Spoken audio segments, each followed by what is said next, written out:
اس رمضان کے مبارک مہینے میں ہم اپنے اندر دعا کی بھی عادت ڈالیں.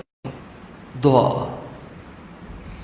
دیکھو بھائی، ہم ڈاکٹروں کے پاس جاتے ہیں نا، ڈاکٹروں کے پاس جاتے ہیں تو گھنٹوں بیٹھے رہتے ہیں، اپنے نمبر کے انتظار میں گھنٹوں بیٹھے رہتے ہیں. کسی دنیا دار کے پاس اپنا کام لے کر جاتے ہیں، نوکریاں آئی ہوئی ہیں، ہمارے مخدوم صاحبان کے پاس نوکریاں آئی ہیں. اب ہمارا غریب اپنے پیپر لے کر، اپنی ڈگریاں لے کر، اپنے ڈاکومنٹس لے کر پہنچ جائے گا اور بیٹھا ہوا ہے. صبح سے لے کے شام تک یہ نہیں سوچے گا یار ناشتہ بھی نہیں کیا، دوپہر کا کھانا بھی نہیں کھایا، یار اب تو شام ہو رہی ہے اور پیاس سے بھی پریشانی ہو رہی ہے، بھوک سے پریشانی ہو رہی ہے، چکر بھی آ رہے ہیں، پتہ نہیں یہ نمبر کب آئے گا، بھاڑ میں جائے نوکری، میں تو جاتا ہوں اپنے گھر. کوئی بھی یہ نہیں سوچتا. شام تک بیٹھا رہے گا کہ کبھی تو نمبر آ جائے گا، کبھی تو نمبر آ جائے گا. لیکن ہم اللہ سے جو دعا کرتے ہیں تو دعا کرتے ہیں آدھے منٹ والی، 1 منٹ والی. کوئی بہت بڑا بزرگ ہے تو دعا کرے گا 2 منٹ والی. عام طور پر آپ اپنی مسجد میں ماحول دیکھیں، دنیا کی ساری مسجدوں میں ماحول دیکھیں، یوں ہاتھ اٹھاتے ہیں اور ادھر بھی دیکھ رہے ہوتے ہیں، ادھر بھی دیکھ رہے ہوتے ہیں، پتہ نہیں دماغ کہاں گھوم رہا ہوتا ہے، اور اپنی انگلیوں سے پٹاخے بھی نکال رہے ہوتے ہیں اور داڑھی کو بھی کھجا رہے ہوتے ہیں اور دعا بھی کر رہے ہوتے ہیں. یعنی ایک فارملٹی بن گئی ہے دعا.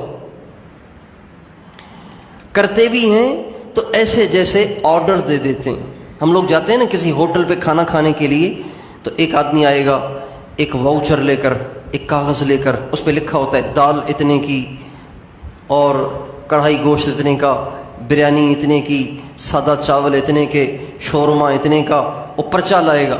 آپ اسے کہیں گے دال لے آؤ، شورما لے آؤ، 4 روٹی لے آؤ، رائتا لے آؤ، سلاد لے آؤ، ٹھنڈے پانی کی بوتل لے آؤ. آپ ایسے ہی کہیں گے نا، یہ تو نہیں کہیں گے یار پانی لے آؤ نا، یار مہربانی کرو بھائی آپ کا بڑا احسان ہوگا. اس کی منت سماجت تو نہیں کریں گے، آرڈر دیں گے. ایک دفعہ کہیں گے تو وہ اسی وقت بھاگ کے لے آئے گا. ہم ایسے لگتا ہے جیسے اللہ تعالیٰ نے کوئی واؤچر دیا ہوا ہے اور ہاتھ اٹھائے ہوئے ہیں اور ہم آرڈر دے رہے ہیں، یا اللہ بیوی کو بھی صحت دے دے، بچے کو بھی صحت دے دے، بچوں کو نوکری دے دے، بچیوں کے رشتے کرا دے، تیری مہربانی ہوگی، السلام علیکم، چلو جی. ہماری دعا منت سماجت نہیں ہے، ہماری دعا آرڈر ہے. ہم اللہ کو آرڈر دے دیتے ہیں اور پھر انتظار میں رہتے ہیں کہ یار اتنے عرصے سے دعا کر رہا ہوں، دعا تو قبول ہی نہیں ہوتی. بھائی ہمارے نبی کا ارشاد ہے اللہ تعالیٰ غافل دل کی دعا قبول نہیں کرتے. غافل دل کی دعا اللہ تعالیٰ قبول نہیں کرتے. جب دل کی گہرائیوں سے پوری توجہ کے ساتھ ساری دنیا سے رابطے کاٹ کر، ساری دنیا سے امیدیں کاٹ کے انسان اللہ تعالیٰ سے مانگتا ہے، خدائے پاک کی قسم اللہ اس کی دعا ضرور قبول کرتا ہے. ناممکنات کو ممکن کر دیتا ہے، انہونے کو ہونا کر دیتا ہے،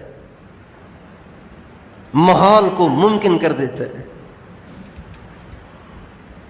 نا امیدی کو امید سے تبدیل کر دیتا ہے.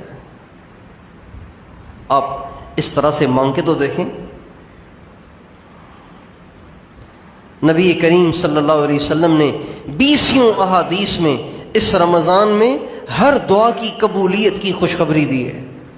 20 احادیث میں رمضان میں دعائیں قبول ہیں، رمضان میں دعائیں قبول ہیں.